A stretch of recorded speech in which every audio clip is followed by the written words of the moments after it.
80 Kiren Saga Capítulo 279 Bolhabu Autor, El Sublinhando Dom. Esse capítulo veio de novelfull.net. Por favor confira o site, link na descrição. Tinha uma discussão entre o Lag e a Cara não terminou bem. O Lag, o Orc, ficou furioso porque as garotas que fabricavam cerveja para ele estavam atrasadas. Ele normalmente ameaçaria Isolda, mas aquela garota Khajiit não é alguém com quem ele possa lidar sozinho. Ele pelo menos precisa de ajuda. Para sua sorte, ele também tem seus próprios guarda-costas. Afinal, o Lag é um bandido, mas sua banda nunca teve vida fácil e escolheu ficar perto de Witherun e operar em Skooma em vez de lutar. Quando a garota Khajiit a Cara ameaçou machucá-los se ele não recuasse, ele pensou em trazer sua banda e voltar para ensinar uma lição a Cara. Não demorou muito até que ele conseguiu reunir os 10 homens que tinha e voltou para a fazenda Shifurou. Assim que alcançou o moinho de vento, ele e seus homens invadiram e bloquearam a entrada. Onde eles estão?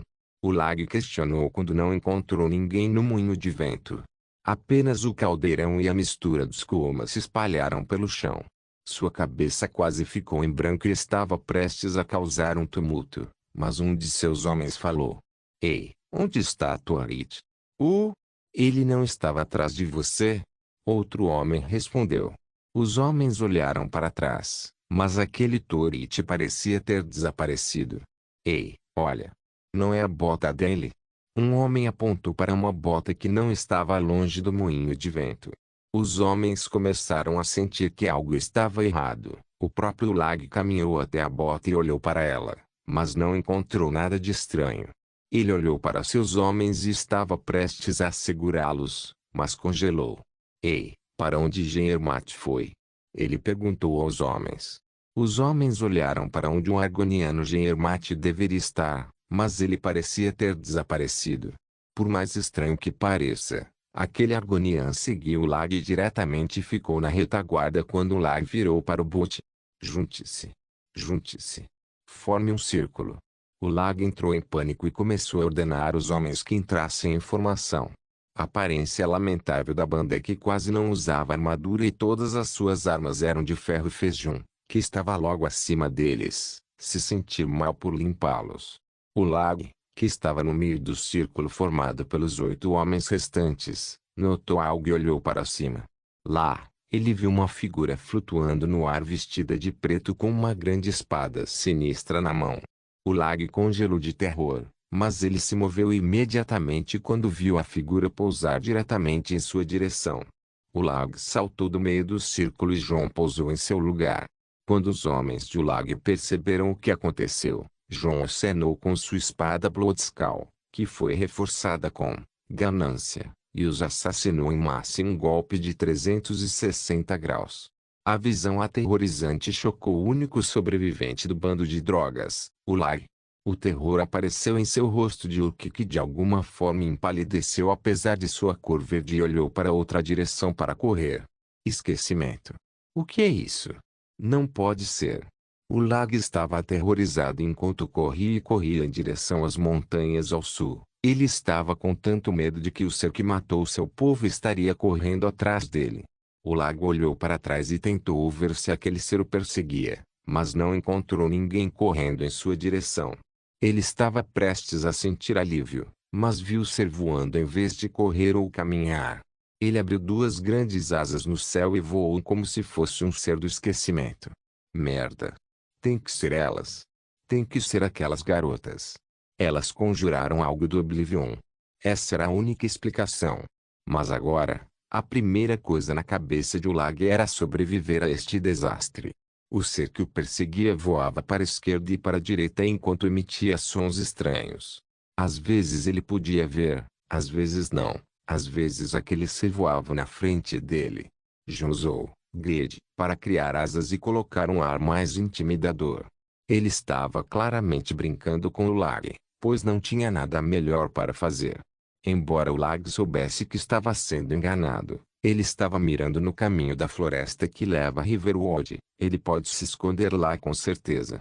O medo fez o Lag ir mais rápido do que ele jamais correria e alcançou com sucesso o Rio Branco. Ele então correu por entre as árvores tentando encontrar algum lugar para se esconder. Quando ele encontrou um bom lugar para se esconder, o ser apareceu de repente na frente dele. O Lag gritou e começou a correr novamente.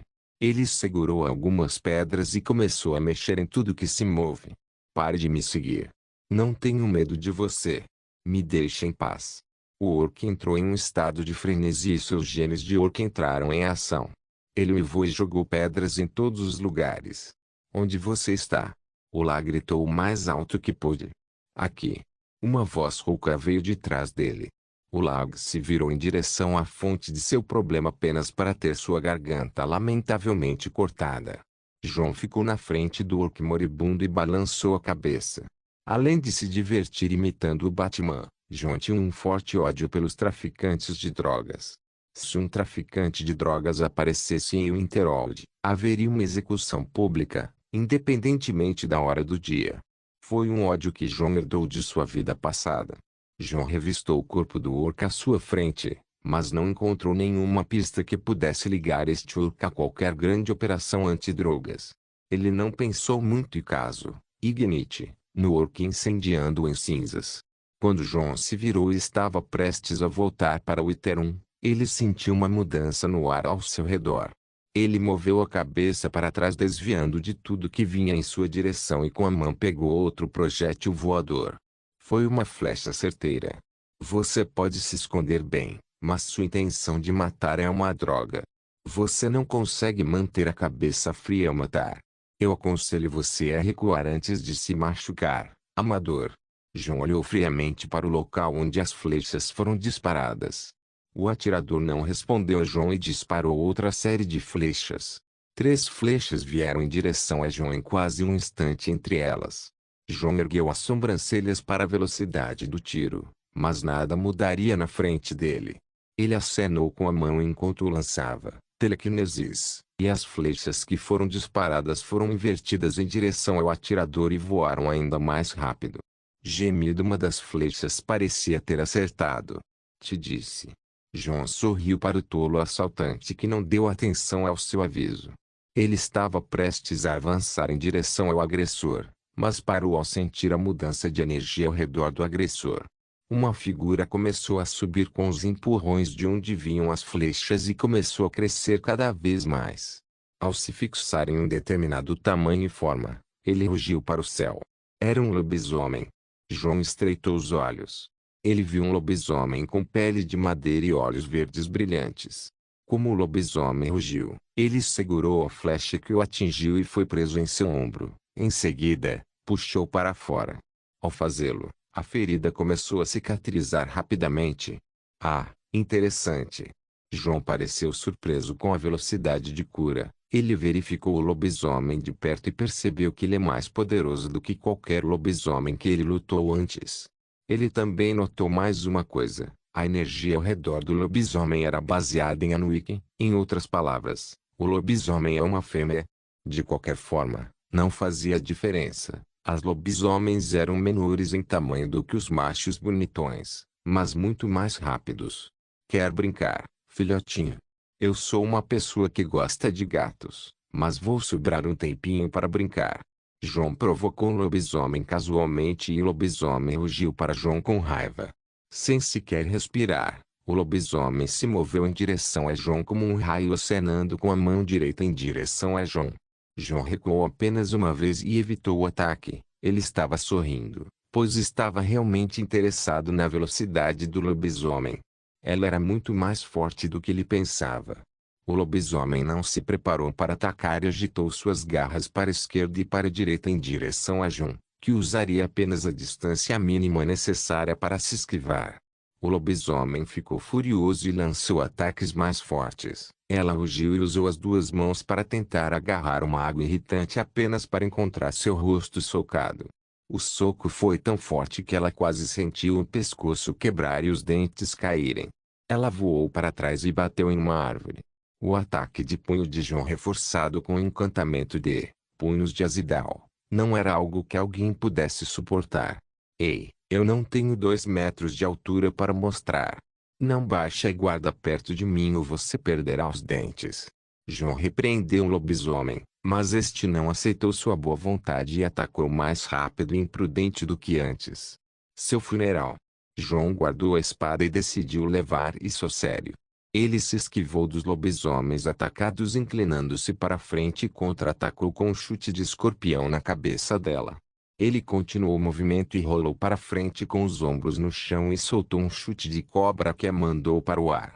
Ele não parou e continuou a rolar de pé. Em seguida, pulando para o lobisomem que ainda estava no ar ignorando sua altitude e caindo sobre ela com um chute de machado após um rolo no ar. Ela caiu de cara e ele fez uma aterrissagem de super-herói. Nunca envelhece. Mesmo que ela tenha feito 3 movimentos artísticos de Jun, o corpo do lobisomem começou a se curar e ela ficou cambaleando. Seu corpo não doía tanto, mas sua mentalidade e orgulho gritavam. De novo, João a provocou novamente e funcionou sem que ele precisasse provocá-la. Ela caminhou lentamente e liberou sua Beast Aura. Ela estava furiosa e não queria deixar João escapar impune por espancá-la daquele jeito. Sua Beast Aura parecia ter vida própria, reforçando seu corpo e colocando-o em um novo nível de força. O sorriso no rosto de João mudou de zombeteiro para sádico. Sua aura tirana explodiu fazendo a existência ao seu redor se submeter. Se o lobisomem não liberasse sua aura primeiro, João teria quebrado sua força de vontade. Isso não significa que ela não foi afetada. Aos olhos dela, João era um predador e não uma presa e ela está lutando não para revidar, mas para sobreviver. Seu estilo de luta era baseado apenas em ataques e ela nunca se preocupou em defender.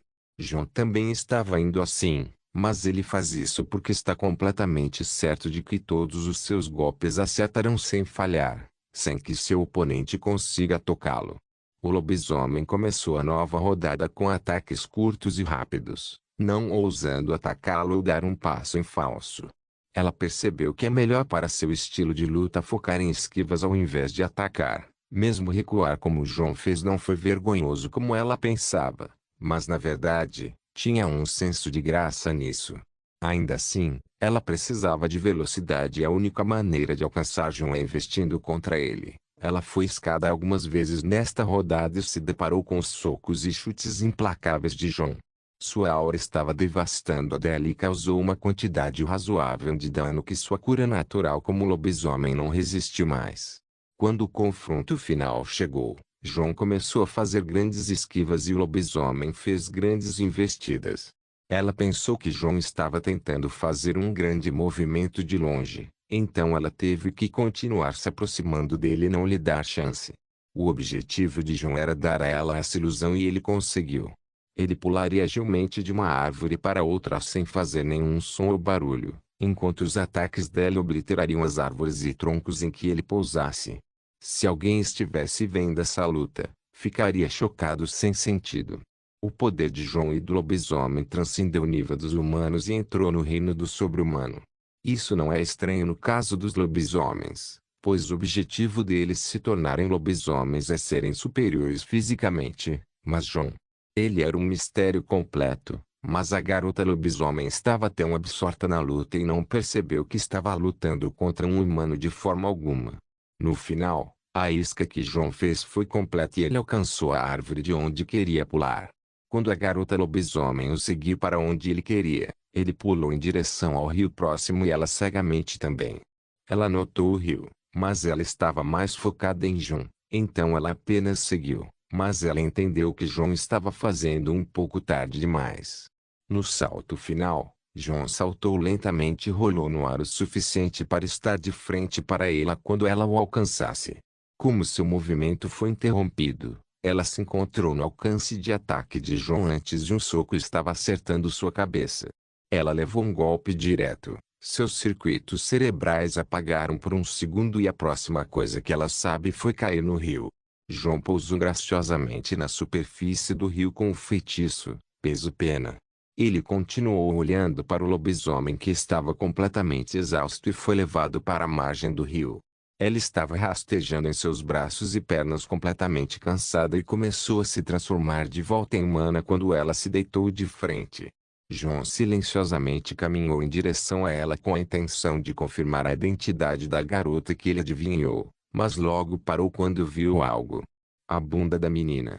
Quando os lobisomens se transformam em bestas, seus fechamentos normalmente atrapalham, então eles o removem ou não se incomodam e o deixam ser rasgado, e quando eles retornam humanos, eles certamente estão nus. João sabia disso como qualquer um, mas ainda assim, a visão da bunda da garota fez o S dentro dele abrir os olhos amplamente. A bunda era bem arredondada com a quantidade perfeita de músculos e gordura, ela parecia gigolie, mas ainda firme. Era algo semelhante à perfeição. Foi uma bunda de bolha perfeita. A mão de John se mexeu sozinha e sentiu a forma perfeita do bumbum em forma de bolha daquela garota, seja lá qual for sua identidade. Com uma ideia em mente, John identificou essa bunda como uma bunda de bolha de nível superior.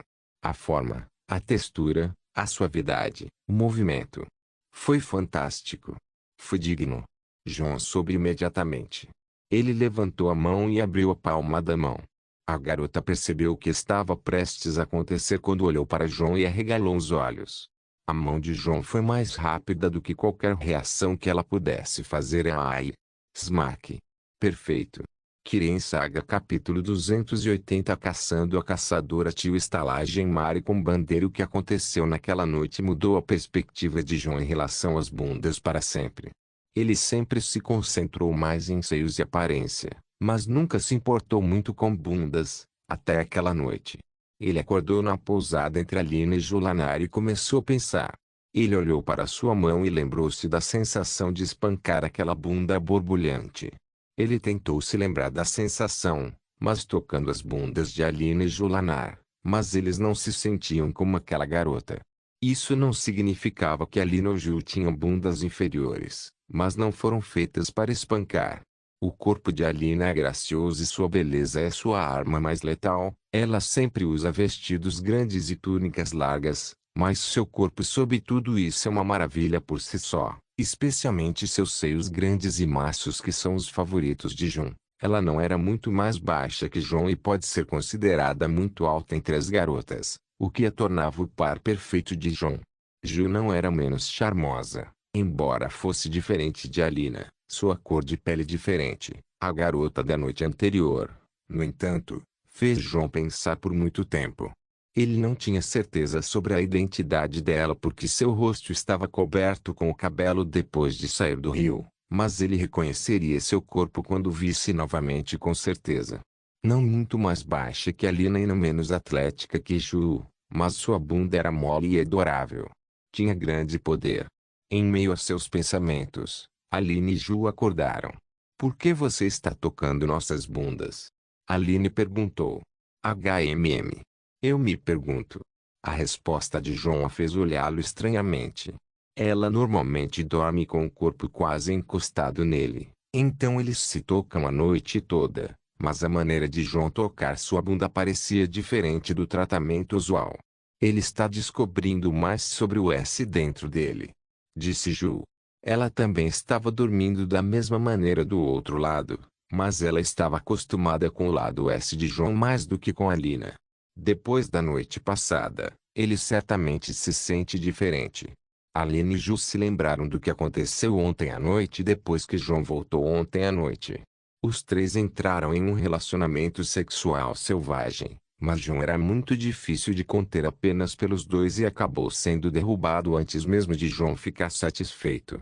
Ele se acalmou normalmente, mas parecia que ainda estava pensando em algo. Ok, vamos acordar por enquanto. Temos negócios importantes para cuidar com Isolde e a cara. Não vou deixá-los escapar, não importa o que aconteça. João balançou os pensamentos bobos em sua cabeça e saiu da cama com as meninas atrás dele. Jorvasker Meadown em Jorvasker, o salão dos companheiros e seu quartel-general. A ela acordou em seus aposentos. Ela olhou para o teto e sua cabeça estava completamente em branco. Ela tentou afastar todos os pensamentos negativos e saiu da cama. Ela era a estrela em ascensão dos companheiros, embora tivesse seu próprio estilo de fazer as coisas. A relação de sua família com o companheiro era profunda e não era estranho para ela subir na hierarquia no ritmo acelerado em que está. Há um ano, ela se juntou ao Círculo, um grupo secreto de companheiros que carregam o sangue do lobo e honram o príncipe servo Irsine. Ela ansiava por esse dia desde criança. Seu treinamento na floresta quando ela era jovem, as lutas que ela passou nas arenas de Skirin, as provações que ela passou para se tornar parte do círculo e a emoção de ser um lobisomem que caça na selva com poder e velocidade sobre-humanos, tudo isso e aquilo faziam ela se sentir orgulhosa e invencível. Ela não teme nada nem ninguém. Depois que ela se tornou um lobisomem, todo dia era um dia de caça. Ela adorava o dom da fera dentro dela e não queria nada mais do que caçar atrás de caçar. Era seu jogo e seu estilo. Cada noite em que estava livre, ela saía e desafiava a noite com seu terror. A noite nas florestas é o momento em que todas as feras se enfurecem pela floresta e quando as matilhas de lobos saem para caçar. É também a época em que necromantes e vampiros vagam pela terra e ela não queria nada além disso. Ela simplesmente caçaria todos eles. Um dia, quando alguns de seus irmãos e irmãs voltaram após uma briga com um lobisomem que caçava o clã oculto que se autodenominou Mão de Prata, a raiva e a sede de sangue de ela eram todas voltadas para esses caçadores e ela ia todas as noites procurá-los com outro companheiro de alto escalão chamado Skijor. Mesmo que o precursor dos companheiros lhes dissesse para não irem atrás de sangue, eles iriam pelas costas de qualquer maneira. Mas ontem à noite, a caçadora, encontrou o assassino na floresta durante sua rotina normal de caça. Aquele assassino parecia ser um mago maligno que caçava um orc e ficava brincando com ele a torto e a direito. Era odioso como um predador brincava com sua presa assim, como uma pessoa pode ficar entediada em torturar sua presa até a morte. Ela os perseguiu e viu o mago matar o orc e incinerar seu corpo. O mago era extraordinariamente grande e tinha um cabelo ruivo semelhante ao dela, mas assim como todos os magos, não havia como ele rivalizar com suas flechas. Mas a realidade provou ser diferente. Sua magia era avançada e insondável. Ela não tinha cérebro para magia e, acima de tudo, suas flechas estavam apontadas para ela. Ela decidiu que seria sensato abordar aquele mago e matá-lo em combate corpo a corpo. Era uma decisão sábia em casos normais, mas o que ela enfrentava era irregular. Ela foi brincada em combate corpo a corpo e em combate de longo alcance. Até mesmo a presa que ela procurava começou a orientá-la sobre o combate. A humilhação era insuportável. Ela foi derrotada tanto em combate de longo alcance quanto em combate corpo a corpo. Sem ter ideia do que fazer, ela seguiu seus instintos e lutou como uma fera, mas no final foi derrotada. Rastejando para fora do rio depois de ser reduzida à sua forma humana, a consciência de ela estava por um fio. Ela não tinha certeza se seria morta ou se seria poupada, mas não dependia dela de qualquer maneira e não havia como ela implorar por sua vida em Oblivion. O homem que a derrotou veio atrás dela e ela não pensou que sobreviveria a isso, mas para sua surpresa, a morte nunca veio. Ela olhou para trás e viu o homem que estava olhando para seu corpo enquanto estreitava os olhos. Não era o olhar de um pervertido, mas o olhar de um estudioso que buscava a iluminação. Ainda assim, algo estava muito errado. O homem estava olhando para a bunda dela e fazendo um aceno de compreensão. Ele então levantou a mão palmada. Ele bateu em sua bunda redonda. Ela, que sempre foi uma loba orgulhosa, estava levando uma surra no meio do nada por um homem que acabou de derrotá-la. Sua cabeça se recusava a apresentar a explicação de que ela seria violada por um pervertido, mas não veio. O homem a espancou outra vez e seus olhos brilharam.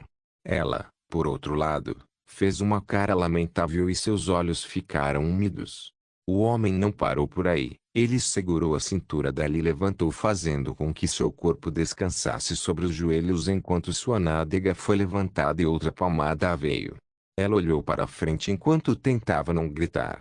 Não foi tão doloroso, mas ela estava muito impotente para retaliar.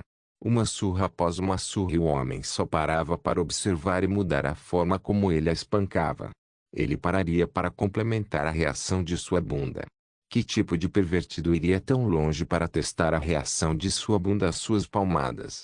Ela estava completamente alheia ao potencial de sua bunda que John viu. Ela ainda estava de mau humor.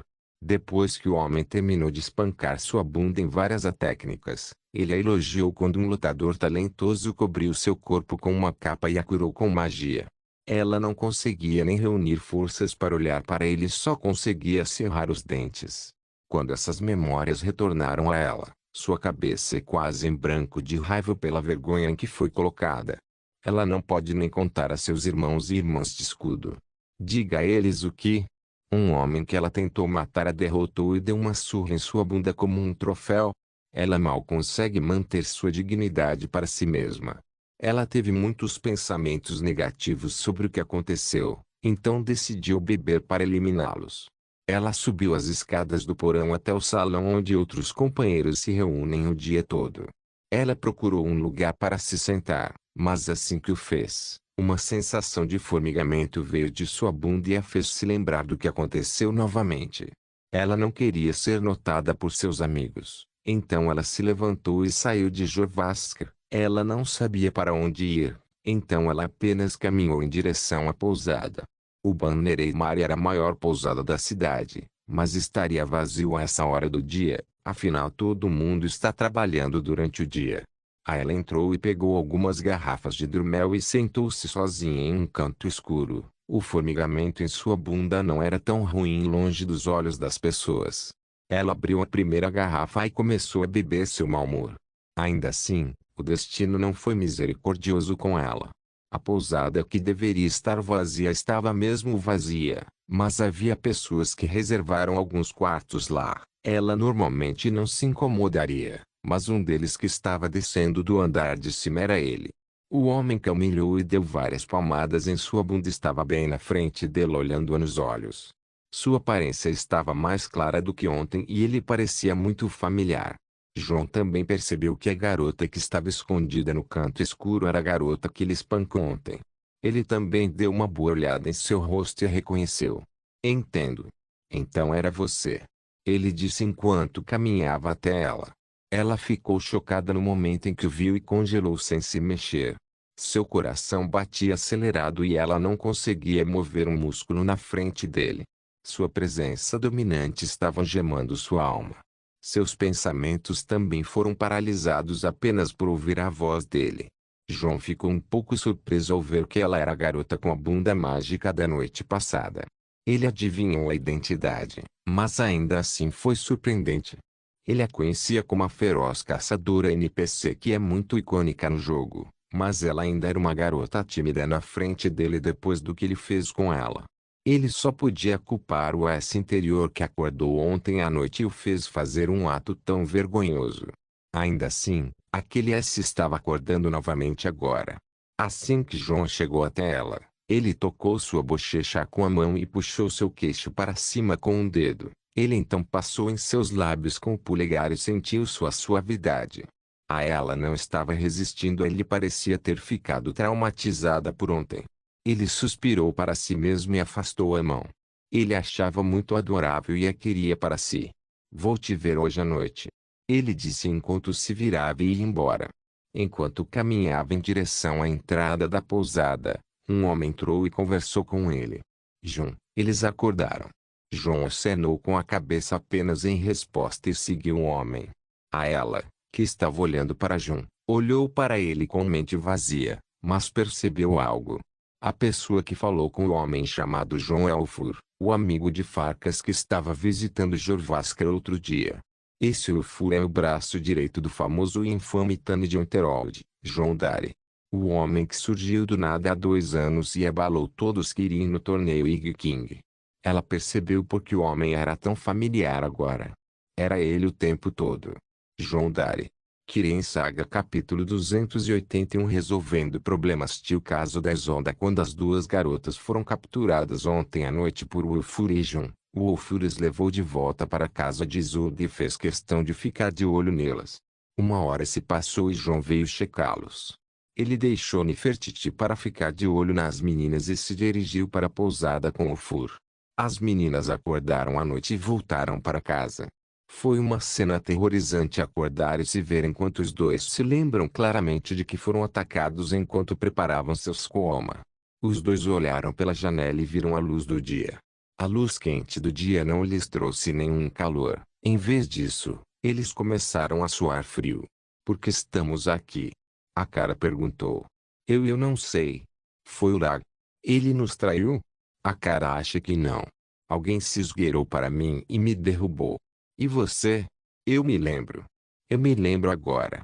Alguém me enforcou no moinho Maras Merci. Eles me fizeram dizer tudo. Quando Isolda se lembrou do que aconteceu e contou à cara, o último disparou da cama e olhou para Isolda com terror. Então, os guardas virão atrás de nós. O Jarl. Eles vão nos executar. As duas meninas estavam em estado de terror. Já faz 2 anos desde que começaram seus negócios e se estabeleceram bem. Eles estavam sempre em alerta e nunca mantinham uma única pista ao seu redor. Nada pode ser relacionado a eles de forma alguma. Agora que Isolda derramou feijão, ninguém sabia que tipo de personagem era aquele homem que interrogou.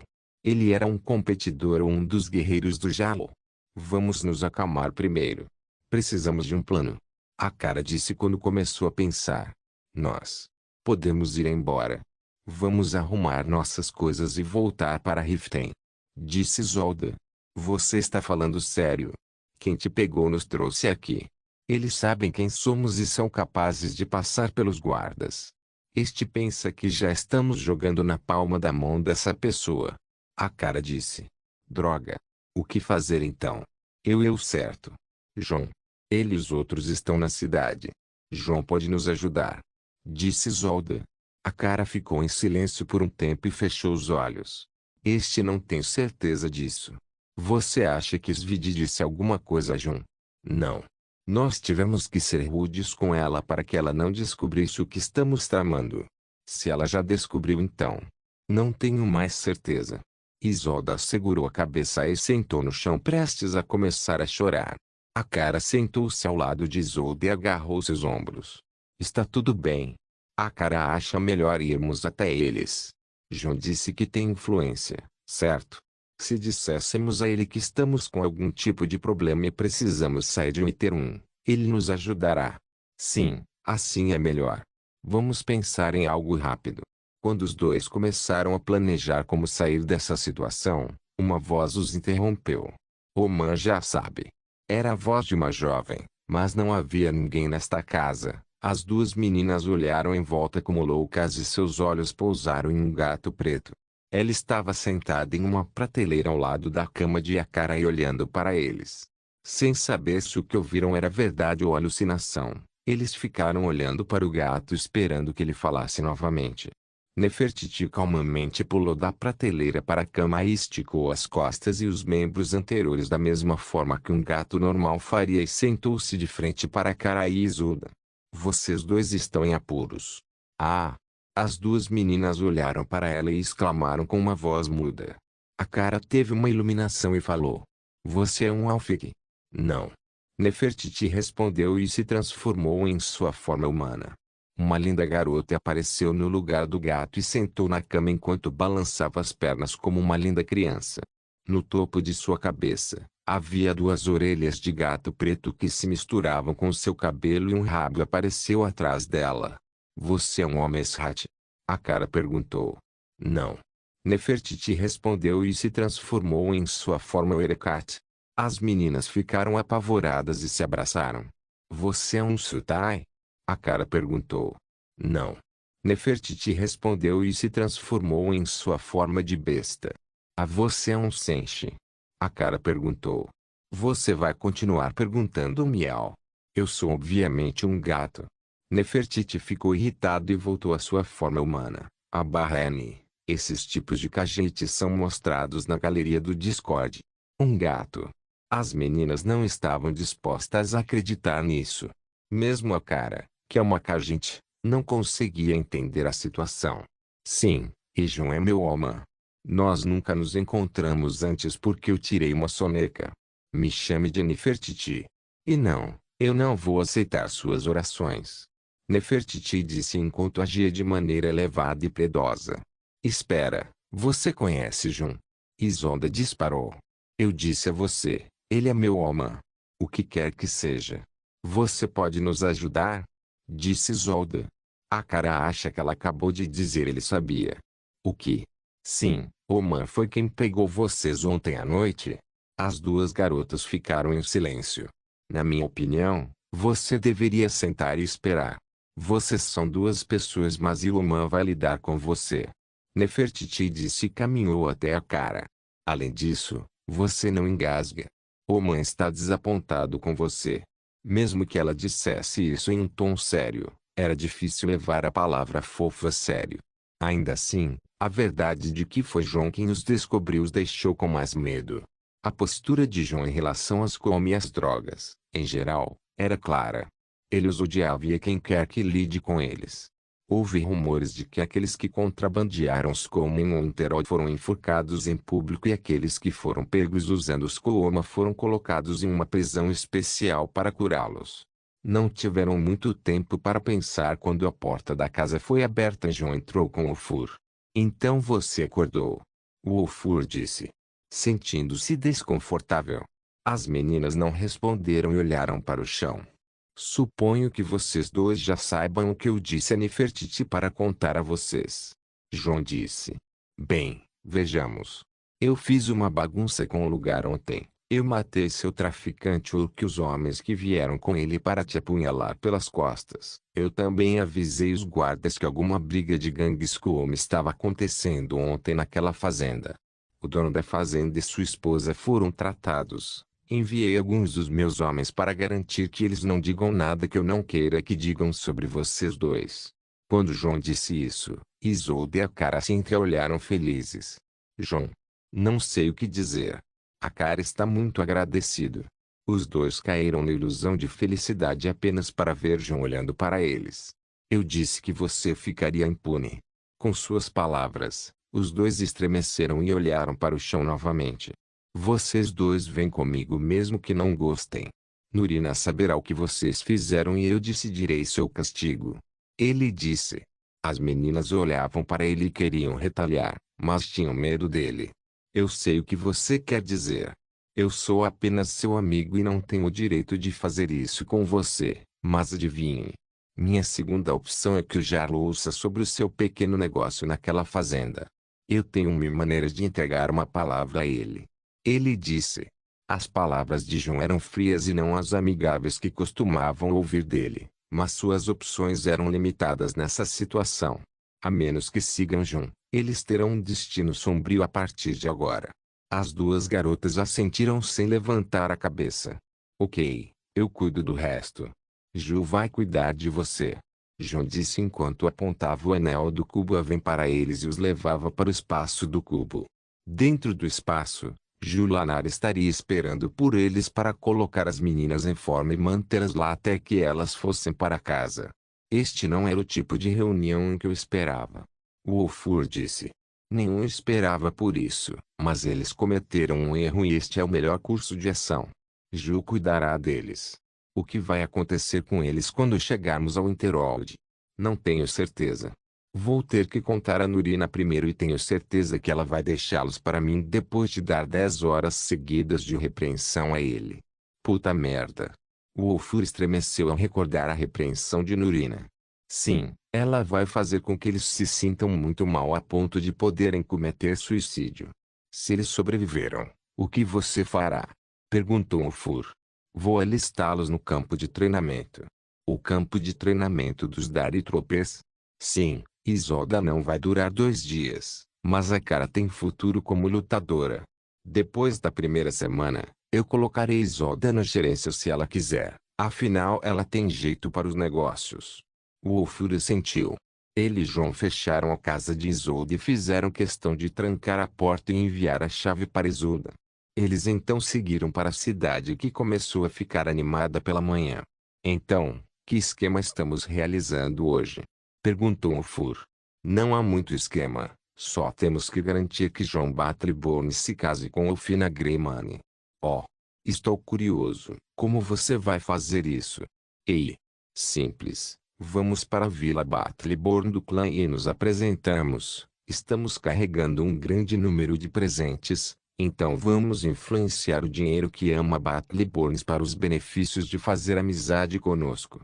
Ao fazer isso, a opinião de John Battleborn aumentará e eles o usarão como um link para nós. O Wolfur continuou. Eu adoro quando você lê minha mente. Então você aumentará o valor dele em sua própria família. Muito astuto. E quanto aos Greymanes? Alina e Bijona visitarão Elfina com Svidi. Eles também levarão presentes e nos juntaremos a eles mais tarde com John Battleborn. Faça a mesma coisa com os Greymanes em relação a Elfina. Eu gosto disso. Se Alina estivesse aqui, ela ficaria tão feliz em ver você fazendo coisas boas com meios astutos. O Wolfur disse. Sim, sim, ela não vai calar a boca sobre isso. João e Wolfur caminharam juntos até a casa do clã Battleborn. Mal sabiam eles que as coisas não seriam tão simples quanto planejaram. Kirin Saga Capítulo 282 Agentes das Sombras Tio e Wither 1. Existem dois grandes clãs conhecidos como Greymanes e Battleborns. No jogo, ambos os clãs viviam no Indie District e eram donos das maiores casas da cidade. Eles se gabavam de sua história e fama como todos os nórdicos e tinham algum tipo de rixa. Na realidade, as coisas são um pouco diferentes. A rivalidade ainda não começou, mas começou a dar sinais depois que o mensageiro de Ulfric espalhou a palavra de resistência às leis do Império e tudo. Em vez da rixa, existe o que se pode chamar de rivalidade. Os Battleborns possuem uma grande fazenda no Rio Branco, o que não é algo para se desprezar nesta parte do mundo. Possuir fazendas torna as pessoas muito ricas muito rapidamente e é por isso que comecei o projeto de recuperação das terras à beira da estrada ao sul de Winterhold. Os Greymanes possuem um negócio de ferraria de alta qualidade, mas em pequena escala, já que Urlund Greymane é o melhor em Skirin e tem a honra de forjar na famosa Skiforge. A outra grande diferença do jogo era que as famílias eram muito maiores. Assim como os Firemanes e os Moonblades, os Greymanes e os Battleborns têm muitas pessoas e mais casas ao redor de suas casas, mais parentes que compartilham o mesmo sobrenome e tudo mais. Com a atual amizade e rivalidade entre os dois clãs, é possível fazer com que o casamento de Elfina e Jon se torne realidade. Anunciar minha identidade na frente da casa Battleborn com certeza trouxe um rebuliço e logo a notícia de minha presença aqui chegará ao Jarl, mas eu estava com pressa. Eu declarei o motivo da minha visita como sendo visitar Jon Battleborn e fomos conduzidos diretamente ao maior edifício do clã. Não apenas vi Jon, mas também os outros membros seniores do clã, incluindo Ulfric Battleborn, o patriarca do clã e seu genro Idolaf. Mostrando meus presentes que são caros com certeza deixou os Battleborns felizes. Eles são um clã antigo e todos, mas com certeza amam dinheiro tanto quanto os imperiais. Eu também tentei evitar falar com os membros seniores, a menos que fosse um negócio focado em Jon Battleborn. Isso certamente provará que a Dari Dragon Company pode ser ligada a eles por Jon. Pouco tempo depois abrimos o assunto sobre Jon e Elfina e o ar ficou eletrificado de repente. Parece que as visões políticas das duas famílias já tomaram forma e começaram a se chocar, mas tenho certeza de que Ulfric não mencionou nada sobre um conflito armado até agora, mas os chefes dos clãs certamente estão esperando um. Ainda assim, a melhor coisa que Jon Battleborn poderia tirar de seu pai era uma aceitação sem entusiasmo em relação ao seu desejo de se casar com a filha de Urlund Greymane. Não podíamos ficar muito tempo e nos mudamos para Greymanes com Jon Battleborn conosco. A razão pela qual tínhamos que fazer isso rápido era para não dar a ninguém a chance de voltar atrás em suas palavras. O clã Greymane era um pouco diferente do Battleborn. Urlund Greymane não veio nos ver no começo, o que fez o coração de Ulfur quase quebrar de tristeza, e quem nos encontrou foi Vignar Greymane, irmão de Urlund e aquele que supervisiona as relações públicas do Greymanes, bem como os irmãos de Elfina, Avulstein e Thorald. A atmosfera estava um pouco intensa no começo, mas eu cuidei de quebrar o gelo no começo e fiz um bom negócio por sorte. Eu sabia que os Greymanes esperavam que Jon Battleborn pedisse a mão de Elfina, mas ele tinha que ter algum mérito para se exibir na frente deles. Felizmente, John Battleborn tem muitos deles. Ele trabalhou recentemente em Jorvaskr e foi aceito como companheiro. Ganhou um torneio comigo e Ulfur. Ele é um bardo guerreiro de pleno direito e trabalha para mim agora. Sim, eu disse a ele que ele pode aceitar um trabalho importante e deu a ele uma boa posição para administrar o posto avançado da empresa em Wither 1. Ter um posto avançado em Wither 1 significa que podemos vender para todos Kirin, pois é o domínio que faz fronteira com todos os outros domínios, exceto a Fingar e o Winterhold, o que ainda não representa um problema. Depois de um longo tempo de conversa, Erlund Greymane se juntou a nós e mal consegui calar o Ulfur para que John pudesse falar com Erlund. Demorou um pouco e tivemos que suportar os olhares de todos os membros seniores de Greymane por uma hora antes que a reunião chegasse ao fim. John Battleborn recebeu a aprovação inicial de Erlund e esperamos pela aprovação da própria Elfina e do resto da família. Normalmente, as palavras de Elfina e Erlund são o que importa, mas os Battleborns e Eddari Dragon Company estavam envolvidos neste assunto. Então eles Greymane tiveram que começar a pensar nisso também. O casamento neste mundo é complicado, mesmo que os relacionamentos sejam frouxos. O casamento como um vínculo sagrado também depende de benefícios, riquezas e títulos que dificultam as coisas para muitas pessoas. Tive um bom pressentimento sobre a atitude tanto dos Greymanes quanto dos Battleborns. Eles não nutriam nenhum sentimento ruim um pelo outro e, pelo que sei, antes das palavras de Ulfric circularem, os dois clãs estavam realmente consertando seu relacionamento e se dando bem. Mesmo que se eles começassem sua rivalidade, as coisas não iriam tão mal. No jogo, Thorald Greymane foi capturado pelo Tamor quando lutava por Ulfric Stormcloak. Para obter notícias sobre ele, é preciso saber através dos Battleborns. Do meu ponto de vista, parecia que os Battleborns estavam preocupados com Thorald Greymane e perguntaram por ele, embora fingissem ignorância em público para não machucar os Greymanes como o fato de que os Tamor estavam envolvidos. Afinal, os Tamor são implacáveis. Ainda assim, todos nós estávamos pisando em ovos aqui e tínhamos que ser rápidos. 3 dias depois, os problemas começaram a acontecer. Os membros do Teão Zero foram atacados ontem à noite por uma força desconhecida quando eles estavam fazendo negócios para mim na cidade. Foi um ataque noturno e ambos os lados eram formados por assassinos e rangers altamente treinados.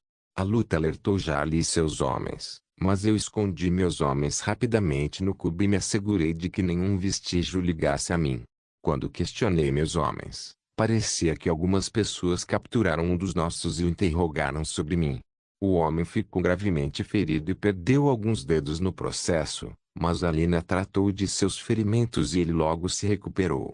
Muitos olhos e ouvidos começaram a aparecer ao nosso redor desde então. Estes eram todos agentes adormecidos.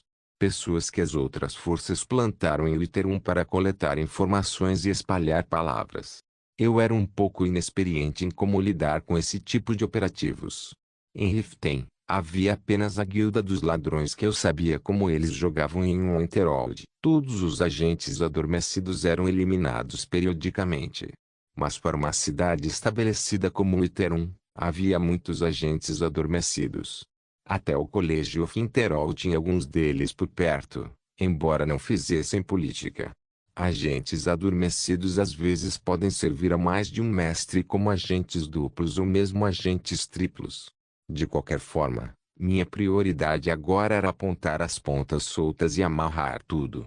Em Wither 1, a Eddari Dragon Company tem um posto avançado e comecei a partir daí. Peguei todos os movimentos estranhos e conversei com alguns daqueles olhos e ouvidos para ver onde posso chegar com eles. Infelizmente, foi difícil puxá-los para o meu lado. Durante a noite, enviei Julanar e Nefertiti para capturar os que atacaram meus homens.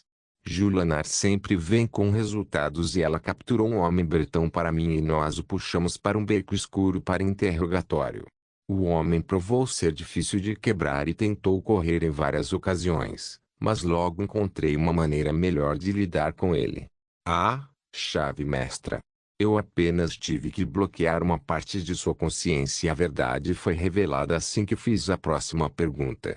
O Império, Esta foi a resposta que recebi. O Império estava mirando em mim ou, para ser mais específico, o Penitus Oculatus.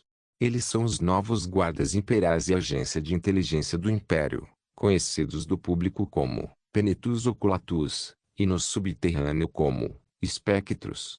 A razão pela qual eles vieram atrás de mim não estava clara nem para eles, mas eles foram encarregados de ficar de olho nos legalistas do Império e garantir uma posição em Witterum. Qualquer presença que pudesse afetar a influência do Império em Witterum deveria ser tratada. Como eu apareci no Battleborn Clan e comecei a aproximá-los do Greymane Clan, os operativos imperiais começaram a se sentir ameaçados de que seus apoiadores pudessem mudar de lado por minhas ações e então eles começaram a me atacar. Apenas tentando evitar uma rixa em Witterum para diminuir a gravidade da futura guerra civil e ajudar um amigo a se casar com a garota que ama, atrair a atenção da maior organização secreta do Império. Que emoção! Não se esqueça de deixar o link de se inscrever no canal. Caso queira contribuir de alguma forma com o canal, entre em contato comigo pelo Instagram do canal. O link do Instagram do canal estará na descrição do vídeo.